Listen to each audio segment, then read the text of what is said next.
গিয়ে হিঙ্গলগঞ্জ পৌঁছলাম। আমার শরীর তখন এতই খারাপ যে আমাকে আর মুক্তিযুদ্ধে নেওয়া হবে না, কারণ আমি অসুস্থ। তো আমি এত ডেসপারেট ছিলাম, তখন একজন আমাকে ডেকে বললেন যে বাহাদুরপুরে একটা শিশুদের স্কুল করা হয়েছে। আমাদের যুদ্ধ কত বছর চলবে আমরা জানি না, কারণ অলরেডি 11 না 12 বছর ভিয়েতনাম ওরা মুক্তিযুদ্ধ করছে, অতএব আমাদের 11-12 বছরের বেশি চলতে পারে।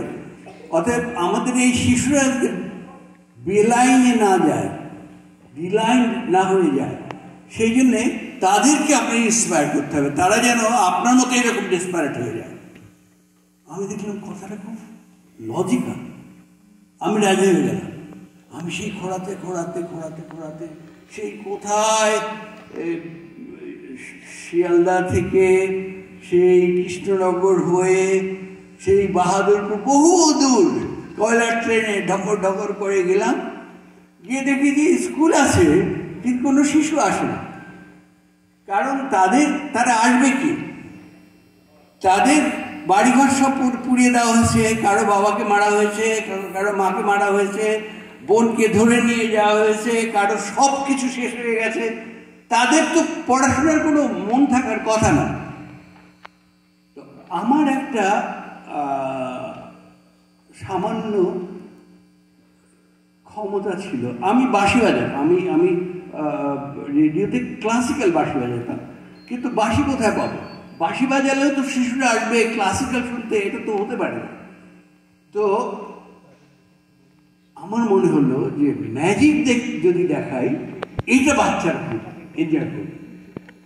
তো ওই দিনই আমি কয়েকটা পয়েন্টসের ম্যাজিক, কিছু দড়ি জোগাড় করে সেগুলো দিয়ে ম্যাজিক করলাম। বাচ্চারা একেবারে হুড়মুড় করে চারিদিকে হাজির হলো, একবারে আমি হ্যামিলনের বংশীবাদক হয়ে গেলাম। তো আমি বললাম কালকে থেকে আমি ম্যাজিকও দেখাবো এবং তোমরা যাতে তোমাদের দেশে আবার ফিরে যেতে পারো। তোমরা দেশে যেতে চাও তো? সবাই চিৎকার চাই, মানে কি পাগলের মতো চায়। তো হ্যাঁ চাই, তো দেশে যাতে ফিরে যেতে পারো আমি সেই শিক্ষাটাও দেবো। তোমরা রাজি? সবাই চিৎকার করে উঠল। কালকে আরো ম্যাজিক দেখাবো। আমার তো হাতে পয়সা নাই, ওই কয়েকটা ছোট ছোট ওই লজেন্স পকেটে করে নিয়ে গেলাম, যে সবাই আগে যারা যারা আসবে আমি তাদেরকে লজেন্স দেবো আর ম্যাজিক দেখাবো। তো দেখা গেল যে আমার লালগোলা ট্রেন ওখানে যখন থামে, তার আগে থেকে শিশুরা এসে ওইখানে জমা হয়ে আছে, মানে আমাকে রিসেপশন দেওয়ার জন্য বাচ্চারা। তারপরে যা হওয়ার, এবং শেষ পর্যন্ত শত শত, শেষে হাজার হাজার শিশু আমি পেয়ে গেলাম। ওই যে শিশুদের প্রেমে পড়ে গেলাম, সেই প্রেম আমার এখনো একটু কমেনি।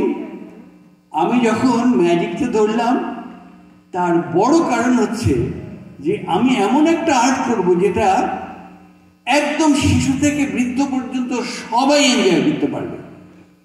সেই জন্য আমি ম্যাজিকটা ধরেছিলাম।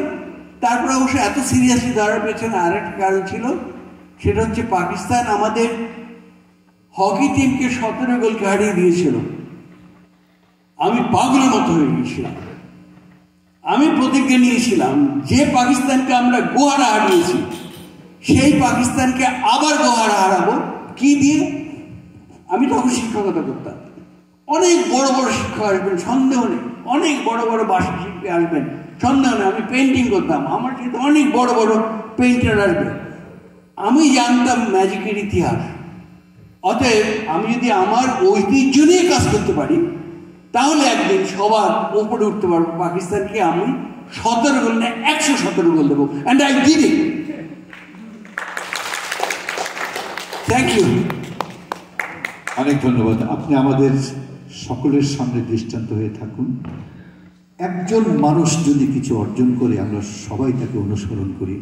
আজকে শিশুরা যেন এই আদর্শটা অনুসরণ করে। আমরা চাই আমাদের শিশুরা স্বদেশপ্রেমী হোক, আমাদের শিশুরা বিজ্ঞান মনস্ক হোক, আমাদের শিশুরা দরদি হোক, আমাদের শিশুরা প্রশ্ন করতে শিখুক, জানতে শিখুক, শিখতে শিখুক। সকলের পক্ষ থেকে এবারে আমি শেষবারের মতো আমন্ত্রণ জানাচ্ছি আমাদের সকলের শ্রদ্ধাভাজন ডক্টর পূর্বী বসুকে। এর আগে ফরহাদ হোসেন আছেন এখানে এবং শাহজে চৌধুরী। আপনারা অনুগ্রহ করে এই শিশু